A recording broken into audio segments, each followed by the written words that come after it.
जय हिंद दोस्तों। 12 मार्च 2024 से भारत में CAA यानी कि द सिटीजनशिप अमेंडमेंट एक्ट लागू हो चुका है। अब इसका चर्चा देश भर में हो रहा है। ये कानून किसी के लिए एक नई आशा का किरण बन रहा है तो दूसरी ओर किसी के मन में डर उत्पन्न कर रहा है। असली सवाल तो यह है कि यह वाकई में एक नई शुरुआत है या फिर विभाजन का आरंभ। आइए इस विवादास्पद कानून द सिटीजनशिप अमेंडमेंट एक्ट या CAA के बारे में गहराई से जानते हैं। इस वीडियो में आगे बढ़ने से पहले लाइक ज़रूर करिएगा और सब्सक्राइब करना ना भूलें। धन्यवाद।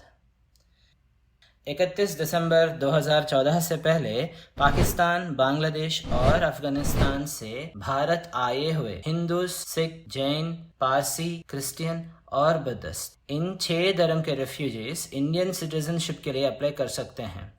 रिलीजियस आइडेंटिटी और नेशनलिटी प्रूफ के लिए वो अपने देश से इश्यू किया गया passport, birth certificate, government ID cards जैसे normal documents Indian citizenship online website पर अपलोड करके आसानी से अप्लाई कर सकते हैं।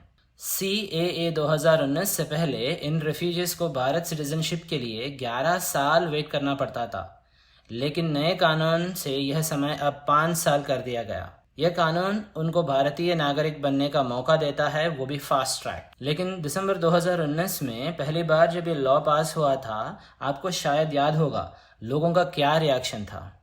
तब गवर्नमेंट को ही पीछे हटना पड़ा। अब यहाँ पे कुछ सवाल हैं।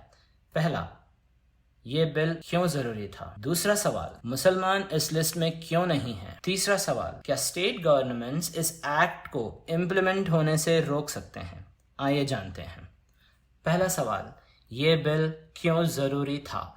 भारत सरकार का यह कहना है पाकिस्तान, बांग्लादेश और अफगानिस्तान के माइनॉरिटीज जो नॉन मुस्लिम्स हैं, जो इन देशों से भारत के अंदर आए हुए हैं, उनको प्रोटेक्ट करने के लिए CAA ज़रूरी है। इन देशों में इन माइनॉरिटीज़ को बहुत प्रोसिक्यूशन का सामना करना पड़ता था। अब बहुत सारे लोग पहले ही भारत भागकर आ चुके हैं। आइडिया यह है कि उनको एक नई ज़िंदगी दी जाए। दूसरा सवाल, मुसलमान इस लिस्ट में क्यों नहीं है? यह सबसे बड़ा सवाल है जो क्रिटिक्स, ह्यूमन राइट्स ऑर्गेनाइजेशन, विपक्ष और भारत के मुसलमान पूछ रहे हैं। भारत होम मिनिस्टर यह कहते हैं कि यह 3 देश पाकिस्तान, बांग्लादेश और अफगानिस्तान मुस्लिम डोमिनेटेड है। यहाँ पर मुस्लिम का प्रोसिक्यूशन होना संभव नहीं है और हिंदू, जैन, बौद्ध, सिख धर्म के लोगों की रक्षा करना भारत देश की रेस्पॉन्सिबिलिटी है। इस बात पर अमित शाह जी ने और क्या कहा, सुनते हैं। मुस्लिम आबादी के लिए ही वो हिस्सा आज भारत का भाग नहीं है। वो भूमि इसीलिए दे दी गई थी। फिर तो हर देश से अव्यवस्था से जो आना चाहिए, इसके लिए भारत के दरवाजे खोल लो। भारत कहां बचता है? अखंड भारत के जो लोग हिस्सा थे और जिन पर धार्मिक प्रताड़ना हुई है, उसको शरण देना मैं मानता हूं हमारी नैतिक जिम्मेदारी है और हमारी कॉन्स्टिट्यूशनल रिस्पॉन्सिबिलिटी। और लेकिन डिबेट यहाँ पे खत्म नहीं होगा। CAA को already supreme court of India में चैलेंज किया जा चुका है और कुछ पिटिशंस अभी भी पेंडिंग है। ये लोग कहते हैं कि आप रिलीजन का यूज करके सिटीजनशिप नहीं दे सकते, यह कॉन्स्टिट्यूशन को वायलेट करता है।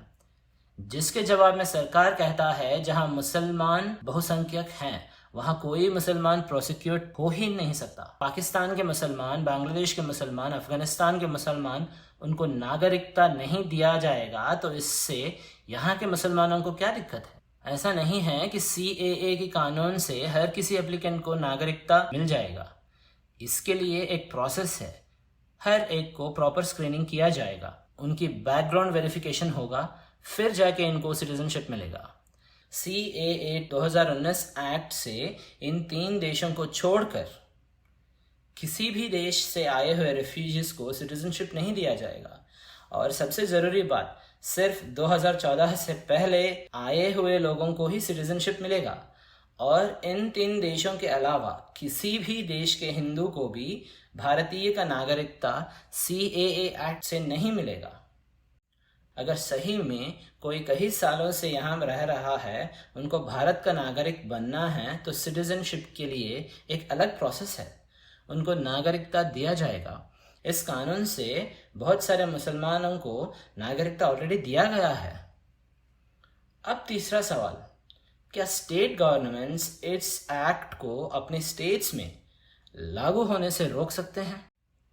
पश्चिम बंगाल, तमिलनाडु और केरल के मुख्यमंत्रियों ने CAA 2019 को लागू न करने की धमकी दी है, लेकिन ऐसा प्रतीत होता है कि राज्य सरकार के पास पाकिस्तान, बांग्लादेश और अफगानिस्तान के अल्पसंख्यकों को नागरिकता देने की केंद्र के कदम को रोकने की लिमिटेड पावर्स है। CAA के नियम स्टेट गवर्नमेंट्स को काफी हद तक सीमित करते हैं। यह क्लियर करते हैं कि डॉक्यूमेंट्स की जांच और सिटीजनशिप पर निर्णय लेने के लिए जिम्मेदारी जो भी अधिकारी होंगे वो केंद्र सरकार के होंगे, जिसमें संबंधित स्टेट्स या यूनियन टेरिटरीज का प्रतिनिधित्व ना के बराबर होगा।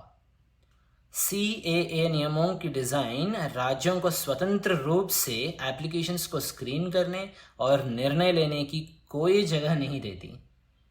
In conclusion, the citizenship amendment act को शायद स्टेट गवर्नमेंट्स नहीं रोक पाएंगे। इस एक्ट को रूलिंग पार्टी और अपोजिशन पार्टीज सब अपने अपने पॉलिटिकल माइलेज के लिए इस्तेमाल कर रहे हैं।